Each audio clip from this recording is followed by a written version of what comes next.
Siempre es bueno cantar juntos, ¿verdad? Especialmente esta canción de lamento que cantamos anteriormente.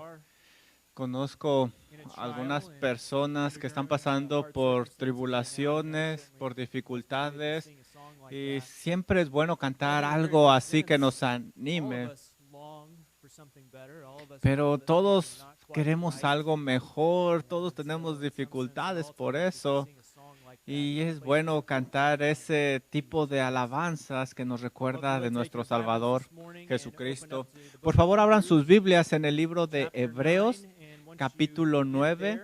Y cuando estén ahí, por favor, pónganse de pie mientras leemos juntos la palabra de Dios. Voy a empezar en el versículo número 11 y voy a terminar el capítulo. El escritor de Hebreos dice, pero estando ya presente Cristo, sumo sacerdote de los bienes venideros por el más amplio y más perfecto tabernáculo, no hecho de manos, es decir, no de esta creación, y no por sangre de machos cabríos ni de becerros, sino por su propia sangre, entró una vez para siempre en el lugar santísimo, habiendo obtenido eterna redención. Porque si la sangre de los toros y de los machos cabríos y las cenizas de los becerros rociada a los inmundos santificaba para la purificación de la carne, ¿cuánto más la sangre de Cristo, el cual mediante el Espíritu eterno se ofreció a sí mismo sin mancha a Dios, limpiará vuestras conciencias de obras muertas para que sirváis al Dios vivo? Así que por eso es mediador de un nuevo pacto, para que, interviniendo muerte para la remisión de las transgresiones que había bajo el primer pacto, los llamados reciban la promesa de la herencia eterna. Porque donde hay testamento es necesario que intervenga la muerte del testador, porque el testamento con la muerte se confirma, de donde ni aún el primer pacto fue instituido sin sangre, porque habiendo anunciado Moisés todos los mandamientos de la ley a todo el pueblo, tomó la sangre de los becerros y los machos cabríos con agua, lana, escarlata y hisopo, y lo roció el mismo libro y también a todo el pueblo, diciendo, esta es la sangre del pacto que Dios les ha mandado. Y además de esto, roció también con la sangre en el tabernáculo y todos los vasos del ministerio, y casi todo es purificado según la ley con sangre. Sin derramamiento de sangre no hay remisión de pecados. Fue pues necesario que las figuras de las cosas celestiales fuesen purificadas así, pero las cosas celestiales mismas con mejores sacrificios que estos, porque no entró Cristo en el santuario hecho de mano, figura del verdadero, sino en el cielo mismo, para presentarse ahora por nosotros ante Dios, y no para ofrecer muchas veces como entra el sumo sacerdote en el lugar santísimo cada año con sangre ajena. De otra manera le hubiera sido necesario padecer muchas veces desde el principio, pero ahora en la consumación de los siglos se presentó una vez para siempre por el sacrificio de sí mismo para quitar de en medio el pecado, y de la manera que está establecido para los hombres que mueran una vez y después de esto el juicio, así también Cristo fue ofrecido una vez para llevar los pecados de muchos, y aparecerá por segunda vez sin relación con el pecado para salvar a los que le esperan. ¿Pueden sentarse?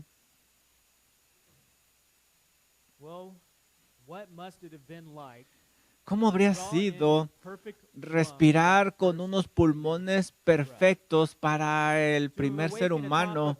Imagínense haber despertado encima de una cama de hierba perfectamente suave, o haber abierto lentamente los ojos a las maravillas de la obra de Dios.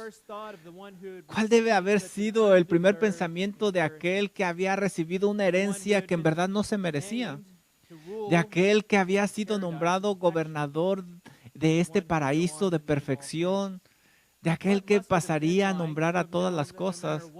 ¿Cómo habrá sido haber estado en aquel lugar que le pertenecía todo a él? Y saben, nunca vamos a saber esa gloria, pero tampoco vamos a saber nosotros las tristezas de haber sido expulsados de ese lugar para siempre. Como dice Génesis 3:23, y lo sacó Jehová del huerto del Edén para que labrase la tierra que fue tomado. Echó pues fuera al hombre y puso al oriente del huerto del Edén querubines y una espada encendida que revolvía por todos. ¿Cuál sería el pensamiento de él cuando salió de ese jardín? Cuando fue expulsado, implica ahí que no quería salir. Dios lo tuvo que sacar. No quería salir de ese paraíso. ¿Qué pensaría? ¿Y cómo sería? Esto nos lleva al pasado de las consecuencias del pecado. Cómo Adán pecó y Eva, y ellos perdieron esa herencia maravillosa que habían recibido. Nuestro pasaje de esta mañana comienza de una manera similar, así que, y también mira hacia atrás a la causa y hacia adelante, hacia el resultado. Leemos en Hebreos 9:15, así que por eso es mediador de un nuevo pacto para que interviniendo muerte para la remisión de las transgresiones que había bajo el primer pacto, los llamados reciban. Miren lo que dice la promesa de la herencia eterna. Así que a la luz del sacrificio perfecto de Cristo, aquellos que son llamados ahora pueden recibir la herencia eterna. Mira lo que están recibiendo, una herencia eterna. En la luz de el Señor Jesucristo, estos que habían sido desheredados ahora reciben esta herencia eterna y realmente la desean. Primera de Pedro 1:3 nos dice, bendito el Dios y Padre de nuestro Señor Jesucristo, que según su grande misericordia nos hizo renacer para una esperanza viva por la resurrección de Jesucristo de los muertos, para una herencia incorruptible, incontaminada e inmarcesible reservada en los cielos para nosotros. ¿Cómo es esto posible? ¿Por qué a nosotros? ¿Por qué no la da? ¿Por qué vamos a recibir esta gran herencia tan vasta, llena de riqueza? ¿Por qué? ¿Qué relación tenemos con ese poder y riqueza que se nos quiere dar? Y eso me gustaría que pensáramos tres aspectos de esa herencia que se menciona aquí. Y me gustaría que dejaran este auditorio con una apreciación más grande de lo que Jesús ha hecho, lo que ha comprado para nosotros y todo lo que tenemos en Él por una eternidad. Una herencia que se nos ha prometido. Tenemos una herencia que se nos ha prometido y eso es lo primero que me gustaría decir. Mira lo que dice el versículo 15. Así que por eso es mediador de un nuevo pacto para que, interviniendo muerte para la remisión de las transgresiones que había bajo el primer pacto, los llamados reciban la promesa de la herencia eterna. Ya hemos estudiado los beneficios del pacto nuevo y aquí se nos menciona algunas cosas acerca de esta herencia, lo que se ha prometido. La palabra promesa la van a encontrar ustedes varias veces en el libro de Hebreos. Y recuerda que el propósito de este libro es animar a los creyentes a seguir adelante, a no poner su vista atrás, a no regresar.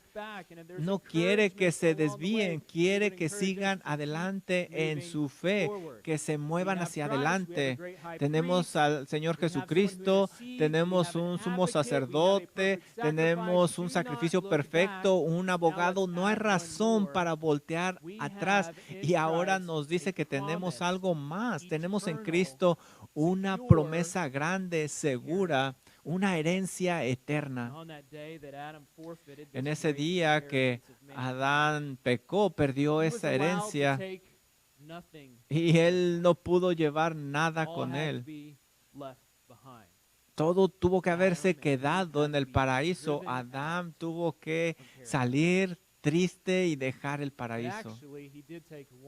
Pero él llevó algo con él y era esperanza. Él tenía una pequeña esperanza dentro de él para poder recobrar aquello que había perdido. Él tenía una promesa que vino en la forma de una condena para la serpiente, de una maldición. Dice Génesis 3:15, y pondré enemistad entre ti y la mujer, entre tu simiente y la simiente suya. aquí está la promesa, esta te herirá en la cabeza y tú le herirás en el calcañar. Cuando Adán salió del jardín, se llevó consigo la promesa de que alguien de su descendencia, alguien de su semilla destruiría de una vez y por todas a esta antigua serpiente con un golpe fatal, aplastaría su cabeza. Un verso más adelante, la esperanza nació en la forma de 2 hijos. Dice Génesis capítulo 4, versículo 1 y 2, conoció Adán a su mujer Eva, la cual concibió y dio a luz a Caín, y dijo, por voluntad de Jehová he adquirido varón, y después dio a luz a su hermano Abel. Ellos crecieron juntos. Quizá algunos pensarían que eran gemelos. ¿Podría ser alguno de estos el que va a restaurar todo y que va a acabar con la serpiente y va a recuperar eso que hemos perdido? Simplemente leemos 6 versículos más adelante que ninguno de los dos cumpliría la promesa, ya que uno sería asesinado y el otro sería el asesino. Con cada nacimiento sucesivo, la esperanza moría una vez más y más y más, así de generación en generación. Pronto la maldad sería tan grande que Dios tendría que enviar un diluvio que cubriría toda la tierra y que acabaría con todos los hombres, menos uno y su familia. Hebreos 11:7 nos habla de este hombre Noé y nos dice, Noé, cuando fue advertido por Dios acerca de las cosas que aún no se veían, con temor preparó el arca en que su casa se salvase. Por la fe Noé se convirtió en un heredero, es decir, un heredero de justicia que era crucial. No ahora tiene una herencia de la justicia, la cual es importante para que el hombre una vez más tenga esa esperanza de recuperar lo que había perdido. De Noé tenemos a Sem, Ham, Jafet, y toda la línea de Sem tenemos a Abraham. Tú puedes ir a Hebreos 11 y nuevamente esto nos dice acerca de esta historia. Hebreos 11, versículo 8. Por la fe, Abraham, siendo llamado, obedeció para salir al lugar que había de recibir como herencia y salió sin saber a dónde iba. Por la fe habitó como extranjero en la tierra prometida, como en tierra ajena, morando en tiendas con Isaac y Jacob, coherederos de la misma promesa. Porque esperaba la ciudad que tiene fundamentos, cuyo arquitecto y constructor es Dios. Por la fe también la misma Sara, siendo estéril, recibió fuerza para concebir y dio a luz aún fuera del tiempo de la edad, porque creyó que era fiel quien se lo había prometido, por lo cual también uno, y ese ya casi muerto, salieron como las estrellas del cielo en multitud, y como la arena innumerable que está a la orilla del mar, así fue la descendencia de Abraham. ¿Cuál era esta promesa que se menciona en la cual Abraham está confiando y sus descendientes? ¿Cuál es esta promesa? Génesis 17:7 nos lo dice. Y estableceré, dice el Señor, mi pacto entre mí y tú y tu descendencia después de ti en sus generaciones por pacto perpetuo, para ser tu Dios y el de tu descendencia después de ti. Y te daré a ti y a tu descendencia después de ti la tierra en que moras, toda la tierra de Canaán en heredad perpetua, y seré el Dios de ellos. Tenemos aquí 3 promesas en las cuales Abraham confió. Dios había prometido que esa serpiente sería destruida, la justicia sería restablecida, y en Génesis 17:7 se dice que su gente iba a tener una herencia perpetua y que Él sería su Dios, tendrían compañerismo con Él para siempre. Esta es una promesa increíble. Iba a destruir a Satanás, habría justicia, compañerismo con Dios, pero el problema es que aún para la gente que tenía fe, no podrían cumplirlo. Dice Hebreos 11:13, todos estos murieron en fe, sin haber recibido las cosas que se les prometieron. Solo por la fe ellos podían pensar en el fruto de esas cosas que les habían prometido, pero no llegaron a poseerla. Ellos no lo pudieron ver. ¿Cómo pudieran haber recibido eso? Ellos murieron como pecadores, pero el Señor un día a través de su línea traería el cumplimiento de esa promesa. Ellos lo creían.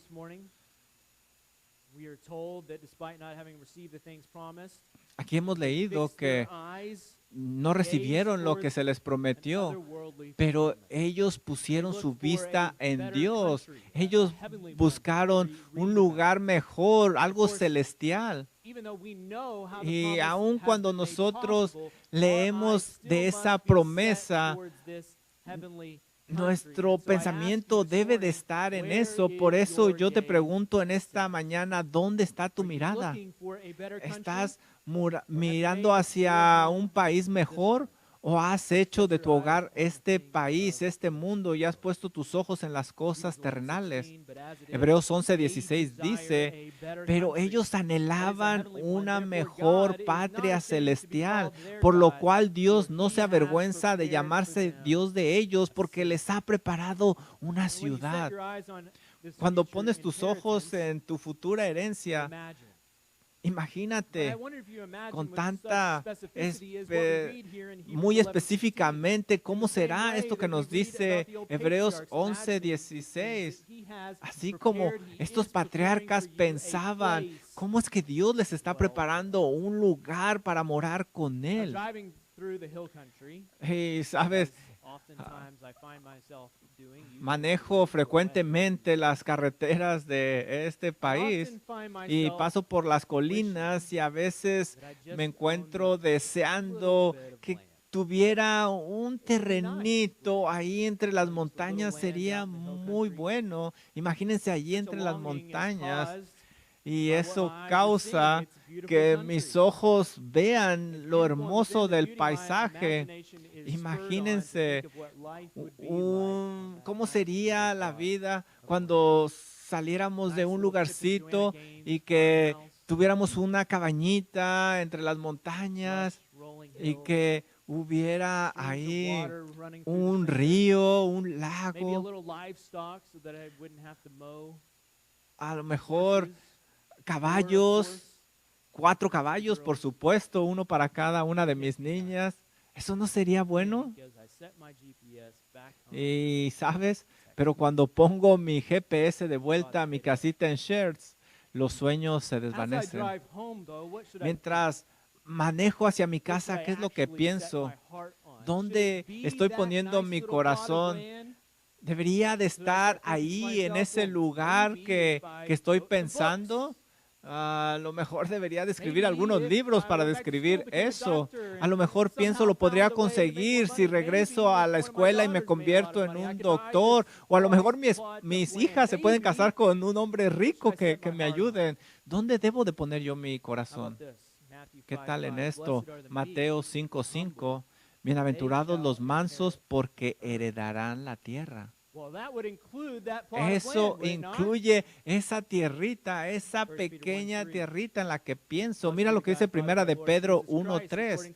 Bendito el Dios y Padre de nuestro Señor Jesucristo, que según su gracia y grande misericordia nos hizo renacer para una esperanza viva por la resurrección de Jesucristo de los muertos, para una herencia incorruptible, incontaminada, inmarcesible, reservada en los cielos para vosotros, que sois guardados por el poder de Dios mediante la fe para alcanzar la salvación que está preparada para ser manifestada en el tiempo postrero. Todo lo que posees en esta vida algún día le va a pertenecer a alguien más, como lo dice Eclesiastés 2:18.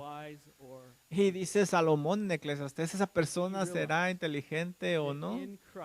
Te debes de dar cuenta que en Cristo todo lo que Él posee será compartido contigo.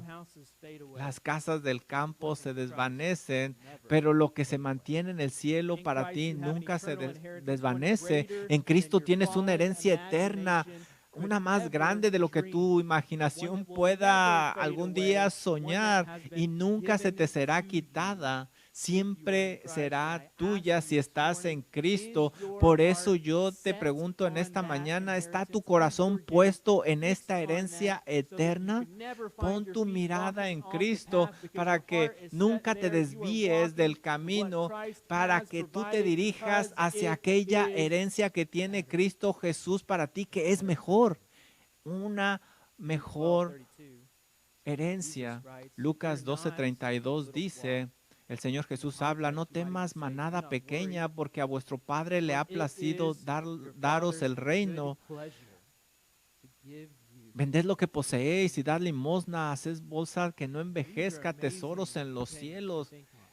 Hay muchas cosas increíbles en las que podemos pensar. Mira, nuestros deseos pueden estar en ese reino eterno que Dios nos promete. Tenemos una herencia eterna.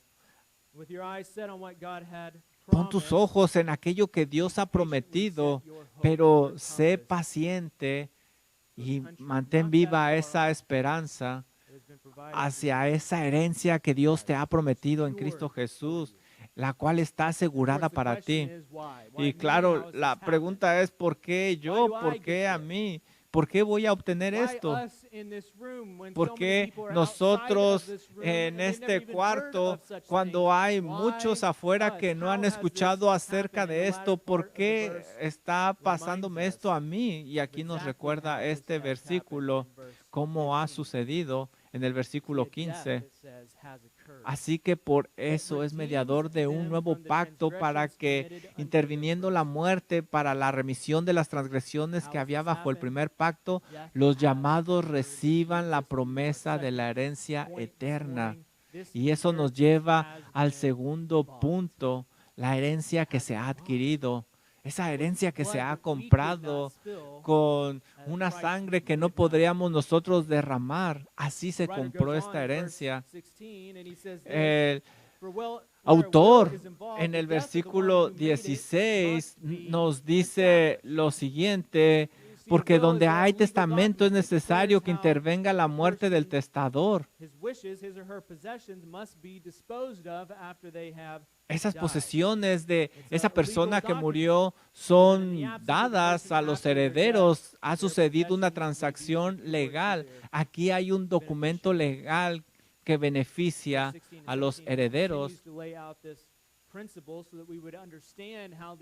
Y mientras él sigue describiendo esto, nos enseña que para que recibamos esa herencia, debe de haber muerto aquel que lo va a heredar. Dice Hebreos 9:18, de donde ni aún el primer pacto fue instituido sin sangre. Así es de que antes que el Señor Jesucristo haya venido, esto no había tenido efecto. Cuando el Señor Jesucristo anduvo en esta tierra, predicó y habló, todavía no tenía efecto. Esto tuvo efecto en la cruz del Calvario cuando Él dio su vida por ti. Él tenía que morir para que tú recibieras esto, para que pudieras recibir esta gran herencia. Las personas no reciben una herencia hasta que el heredador muere, y nosotros recibimos el reino, la herencia prometida de parte de Dios. El versículo del 18 al 20 nos habla de todo lo que había en el antiguo pacto. Y también a través del antiguo pacto, todo era a través de muerte y derramamiento de sangre. Leemos nosotros en Hebreos 9:18, de donde ni aún el primer pacto fue instituido sin sangre, porque habiendo anunciado Moisés todos los mandamientos de la ley a todo el pueblo, tomó la sangre de los becerros y de los machos cabríos con agua, lana, escarlata y hisopo, y también todo el pueblo, diciendo, esta es la sangre del pacto que Dios os ha mandado. En el Antiguo Testamento, cuando una persona entraba bajo la sangre, la obligaba a guardar los testimonios del pacto. Pero las promesas eran suyas, pero solo si obedecían los términos del pacto al que habían estado sometidos, lo que nunca pudieron hacer. Ellos necesitaban ser purificados tanto externa como internamente. A medida que el autor continúa, vemos que casi todo fue purificado por sangre bajo el antiguo pacto. Todo tenía que ser purificado. Hebreos 9, 21 y 22 es lo que nos dice. Y además de esto, roció también con la sangre el tabernáculo y todos los vasos del ministerio. Y casi todo es purificado según la ley, con sangre. Ay, ¿por qué está la palabra ahí casi? ¿Por qué no todo es purificado con sangre? ¿Por qué no dice aquí todo tiene que ser purificado con sangre antes en el pacto antiguo? ¿Por qué casi todo?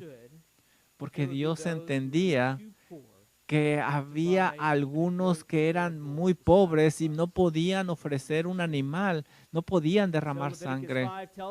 Leemos nosotros en Levíticos 5:11 que en su misericordia Dios permitió que algunos llevaran harina para perdón de sus pecados.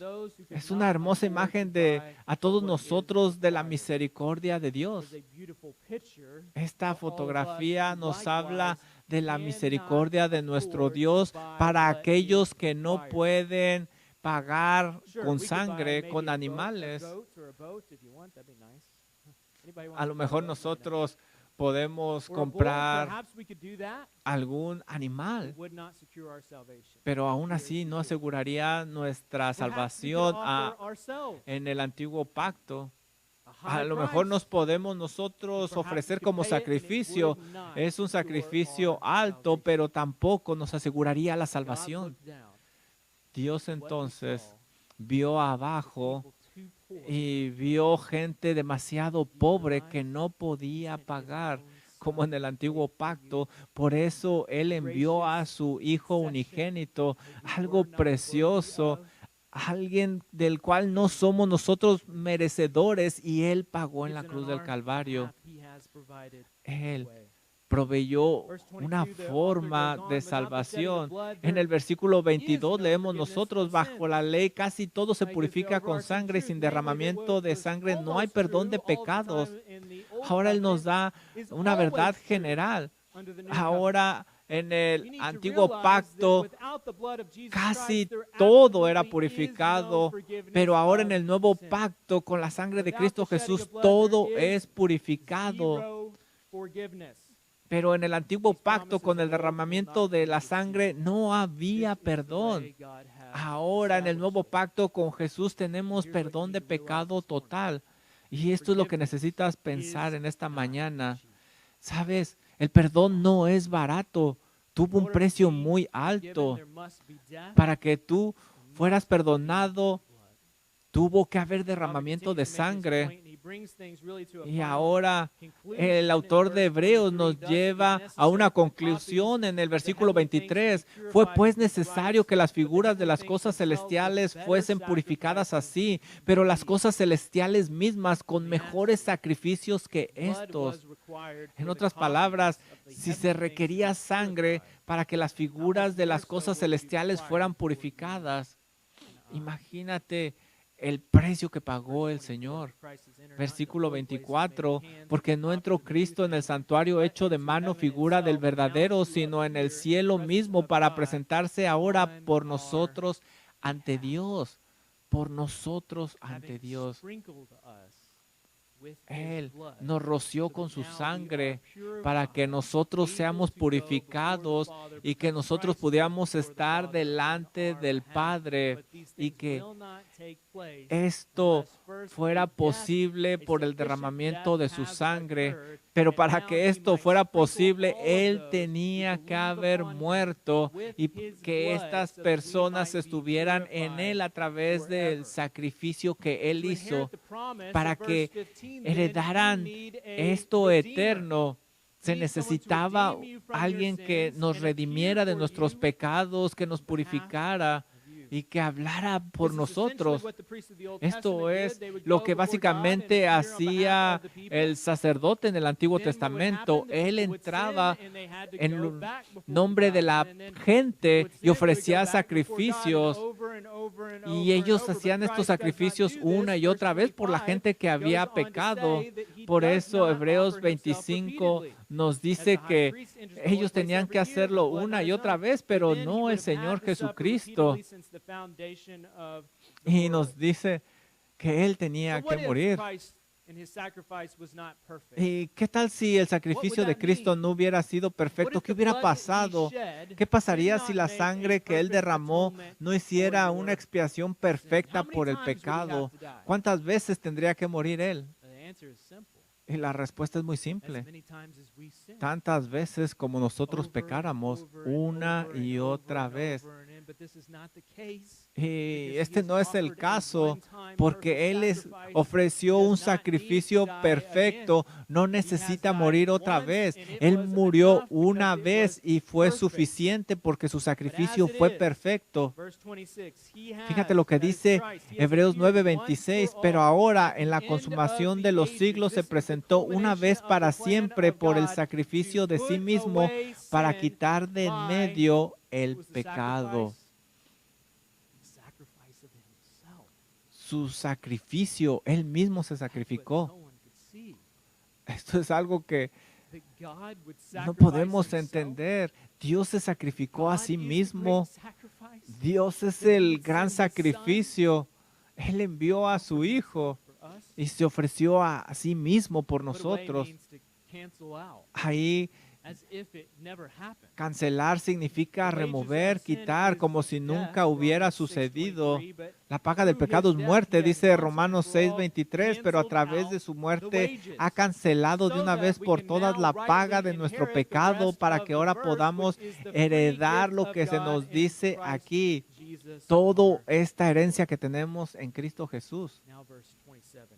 Mira el versículo 27, lo que dice, y de la manera que está establecido para los hombres que mueran una sola vez, y después de esto el juicio. Y aquí hay dos cosas que me gustaría mencionar. Aquí hay dos citas que se mencionan que cada uno de nosotros vamos a enfrentar. La muerte y el juicio, a menos que el Señor venga antes, todos vamos a morir. Esta primera cita que tenemos es la muerte y es la más terrible que tenemos. Eclesiastés nos dice que Dios traerá toda cosa a juicio. Todo lo que sea encubierto también lo traerá a juicio. En Hebreos 4:13 también se nos dice que todas las cosas están desnudas delante de su presencia, delante de aquel que tenemos que darle cuentas.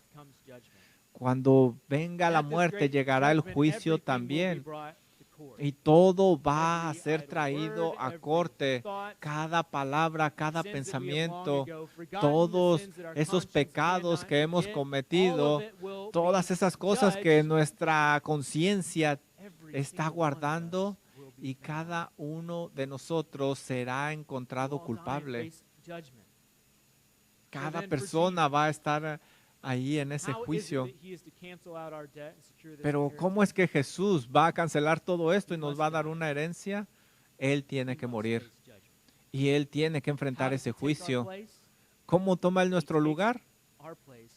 Él toma nuestro lugar mediante su muerte en la cruz del Calvario y se presenta por nosotros en el juicio. Hebreos 9:27 dice, y de la manera que está establecido para los hombres que mueran una sola vez y después de esto el juicio. Y fíjate el versículo 28, así también Cristo, a eso se refiere. ¿Te das cuenta lo que Él logró en la cruz del Calvario por ti? No simplemente murió por ti, sino que Él enfrentó el juicio de Dios por 3 horas en esa cruz. Dios vació su ira sobre Él. Y esto no simplemente es la ira de una sola persona. Aquí habla de muchos, de muchos. Tú puedes ver ahí a tu Salvador en la cruz sufriendo todo este tormento por ti para que tú tengas esa herencia y tengas esa gran promesa, grandes bendiciones de parte de Dios. Ninguno entre los hombres, sino el Hijo del Hombre podía pagar tal costo. Él vino, murió y tomó esa copa que ninguno de nosotros podía tomar. En un pueblo rural vivía un médico que se destacó por su habilidad profesional y su devoción por Cristo. Y después de su muerte, sus libros fueron examinados y se descubrió que en muchos de los relatos había escrito con tinta roja las palabras "perdonado, demasiado pobre para pagar". Desafortunadamente, su esposa sobreviviente tenía una manera diferente de pensar. Por eso ella insistió en que se pagaran todas esas cuentas. Así que se presentó mediante una demanda ante el tribunal local exigiendo un acuerdo para que se le pagara lo que se le debía a su marido. El caso se escuchó y el juez le dijo a ella, ¿esta es la letra de su esposo, esta letra en rojo? Y ella dijo, sí. Entonces el juez dijo, no hay un tribunal en la tierra que pueda tocar a aquellos a quienes se ha perdonado. Tu salvación es segura y no hay ninguna corte humana que pueda tocar tu salvación porque Dios te ha perdonado por el precio de su Hijo en la cruz del Calvario. El que está en Cristo está seguro para siempre y estará seguro ahora y cuando esté delante de Dios. Es por lo que Él ha hecho, por lo que ha hecho Cristo Jesús, y eso es seguro. Todo ha sido cancelado, todo el pecado. Romanos 8:33 dice, ¿quién acusará a los escogidos de Dios? Dios es el que justifica. ¿Quién es el que condenará? Cristo es el que murió, más aún el que también resucitó, el que además está a la diestra de Dios, el que también intercede por nosotros.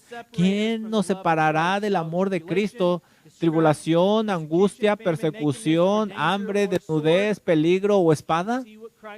¿Ves lo que el Señor Jesús ha comprado para ti? Romanos 8:38, por lo cual estoy seguro que ni la muerte, ni la vida, ni ángeles, ni principados, potestades, ni lo presente, ni lo porvenir, ni lo alto, profundo, ni ninguna otra cosa creada nos podrá separar del amor de Dios que es en Cristo Jesús, Señor nuestro.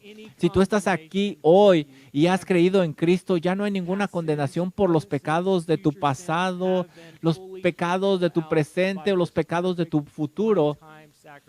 Por este sacrificio que hizo el Señor Jesús en la cruz del Calvario, tenemos una herencia perpetua y ahí está en el cielo para ti. ¿Cómo esto sucedió? La sangre de Cristo lo logró. Déjame preguntarte lo mismo que pregunta el autor de Hebreos. ¿Qué significa cuando salgas de aquí y tú no aceptas este sacrificio de Cristo? Tú no lo crees.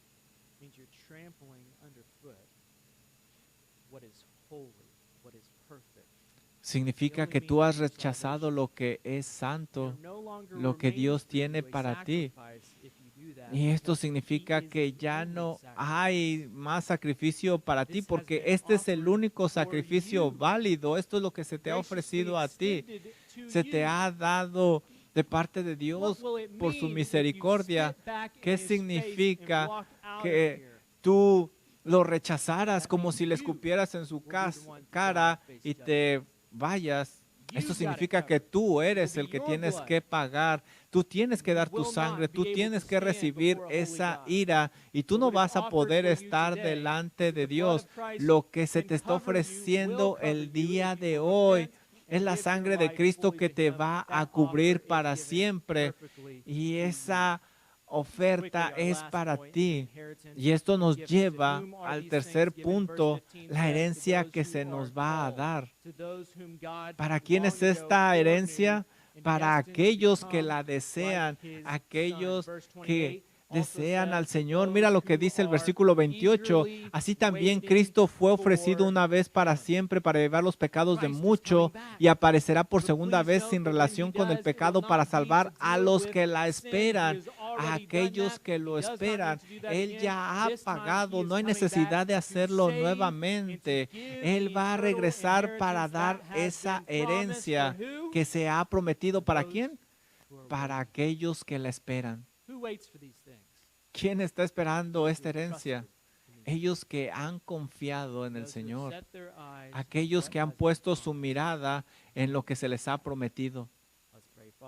Vamos a orar. Señor, gracias por estas verdades tan maravillosas que a veces no alcanzamos a apreciar. Son maravillosas para nosotros. Increíble pensar en esto, Señor. Es algo increíble que lo vamos a llegar a poseer. No somos dignos, Señor. Señor, ¿cómo podemos olvidar estas cosas? Por favor, planta estas verdades en nuestros corazones para que nuestros ojos estén puestos en usted, Señor, para que nuestra mirada esté en Jesucristo, aquel que murió y pagó el precio y hizo todo esto posible. Y que mientras vivamos en esta vida, vivamos para su honra y para su gloria, para servirle. En Cristo Jesús oramos. Amén.